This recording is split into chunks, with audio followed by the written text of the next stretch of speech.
But I will learn from you to be more giving. I give in other ways. But you know, with Agents of Shield, I did get. Yeah. I got to keep all of her many different outfits. At the very end, you know, make friends with your costumer. And so I have a few of those things. I have I love the clothes, because for me the clothes really, really creates the character and helps me to become that character. As far as my Fennec outfit, boy, that's going to take some doing. So we'll see. We'll see if I can get it. Yeah, with clothes, you put a lot of energy into those clothes. Yeah. And you want to be able to hold on to a couple of pieces and stuff like that. Oh, I get it. I totally get that. Now, okay, the end of this past season of The Mandalorian brought the return of Luke Skywalker. It was an emotional moment for fans and for you know, and for, I'm sure, for the cast. What was that like? Can you talk about it at all? I mean, now it's kind of out in the open. People know about what it was like, but can you tell us a little bit of what that felt like?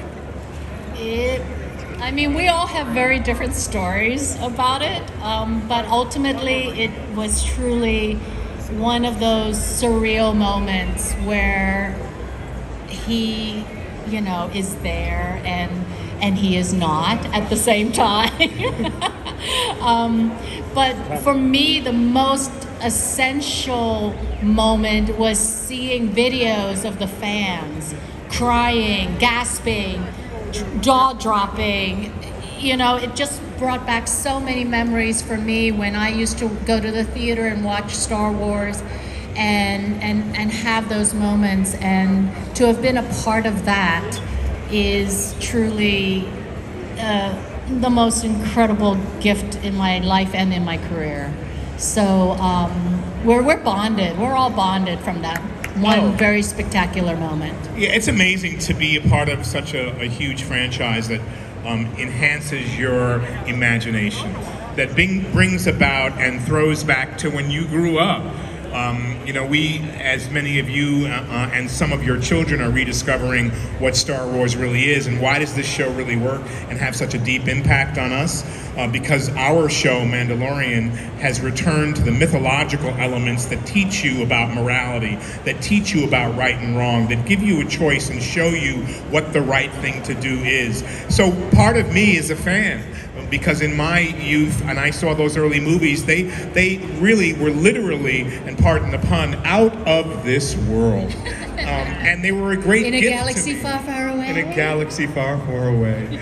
And so they give us the opportunity to be fans too. So that moment is overwhelming when you're able to be there and be working with someone that you, and a story that galvanized you when you were young. To be in that mix is like a dream come true.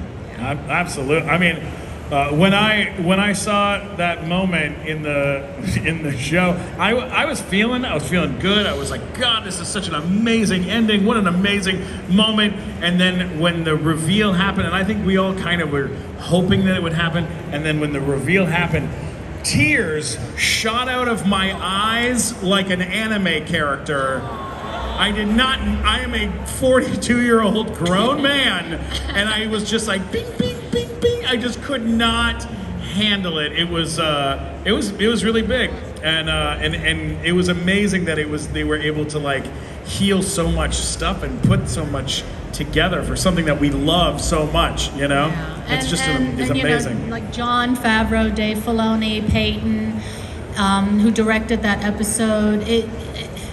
It's really an incredible collaboration, but they're the nerds themselves that, you know, grew up with Star Wars, and their respect and understanding of it really propelled that moment, I think. Absolutely. So now you have both had posters, t-shirts, action figures. What is your favorite bit of merch that has come out that you just that you had to get? all of it. Yeah. Again, I'm the hoarder. What about from other things aside from Star Wars? Any other merch or pieces that have popped out that you're like, I had to get this? Oh gosh. Well, for me, it took me a month and a half, 2 months, maybe even longer than that, to get the package Moff Gideon T-shirt and pop doll in my size. Nice. Everybody a medium in the world. Yeah. It took me about 3 or 4 months to find that, and I love that. And then, you know,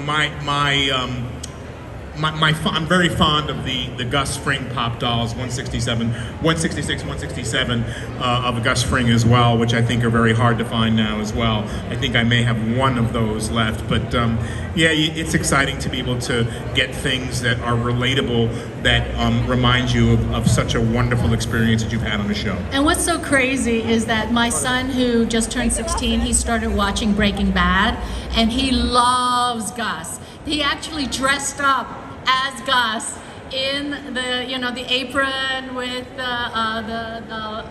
hermanos. Pollos Hermanos, the Pollos clip-on tie. Hermanos. And you got to tell him for me, he looked great. He did. He was so into it. It's just so awesome. Yeah. Full circle. A big question that came from some super fans out there was Grogu. Being on set with Grogu, we've heard stories of like Werner Herzog reportedly like not being able to like break eye contact with him on set and like trying to talk to him in between takes. Do you have any stories of working either with Werner Herzog or with Baby Yoda, Grogu? I hate working with Baby Yoda. He steals every scene. Never work with kids, animals, or Baby Yoda, Grogu. Yeah, so when Baby Yoda was presented to me by John, we walked by a rolling tray, and we were halfway by. And he said, "You want to meet the baby?" And I went, "Yeah." And he whipped off the canvas cover on the baby, and just then the puppeteer was coming over, and he wanted to see him move. And I looked at this, and I went, scratched my head, and I looked at John, and I said, "That's the star of the show." And he has such an entourage. He is such a diva. Totally. Right? Like he's got like 6 people with him all the time. I love that so much. That's amazing. Anything about Favreau that you can tell us about working with Mr. Jon Favreau? I think John's a genius. I really Genius. do. He's really big hand for Favreau, Yeah, for Dave Filoni. Yeah, Filoni! You know, John, is someone who has thought it all out, written it all, producing it, directing, guiding the directors. But then, in my scenes with Baby Yoda, I realized that, there was room. And he allowed me to realize there was room to play.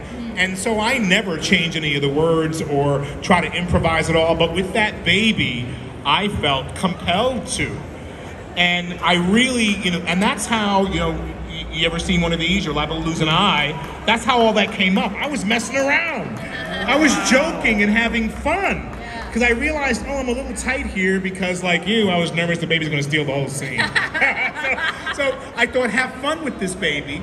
And that would be a misdirect as to whether or not whether Moff Gideon has nefarious ideas for this child, or is it possible that he would want to extract something from this child that he could use that would be for the betterment of all of humanity? And then I started to really be free and think, don't think in one linear way, think in a way that's circular, that could be inclusive of all of our Star Wars world. And John, he's such a great storyteller. Like, you could spend hours just listening to him as he's explaining the scene, explaining the moment, and what happened before, what's going to happen next. And as an actor, it really fills a lot of the blanks, but he does allow you to play. Like, I remember that now this iconic moment with Boba Fett, on the throne of the previous dude that no longer exists, Right. Jabba. I was standing very, very military stiff and next to Boba when we were doing the montage, and he just came over and he's like, these guys are bounty hunters. Let's see what we can. I just feel like he has such a wonderful instinctual feel for everything, and he's just like, what if we make it a little more relaxed? What if we And that's when that whole tableau became what it is now, you know, where I'm sitting, where I'm drinking, and it kind of like tells the story without needing words. It's an image, and he understands that so well, you know. It's remarkable. That's absolutely incredible. Before we wrap up, one last question. Is there one hint of absolutely anything that you can say about the future of your characters or of the show? Anything at all?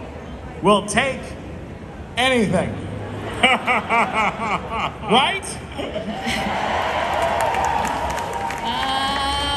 Let's see. But the Book of Boba Fett comes out December 29th. Happy New Year, Merry Christmas. On Disney Plus. Will Rancor wear a Santa cap? Anything? Lawsuit. Look forward to the season 3 of Mandalorian coming soon.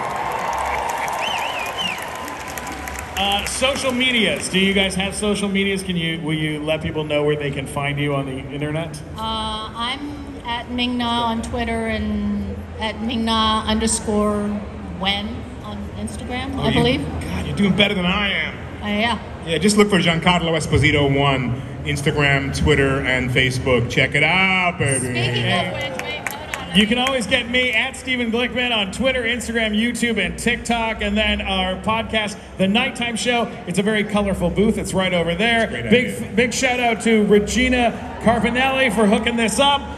A Novos for the helmet. Guys, thank you all so much. We love you. Love we love you. Star Wars.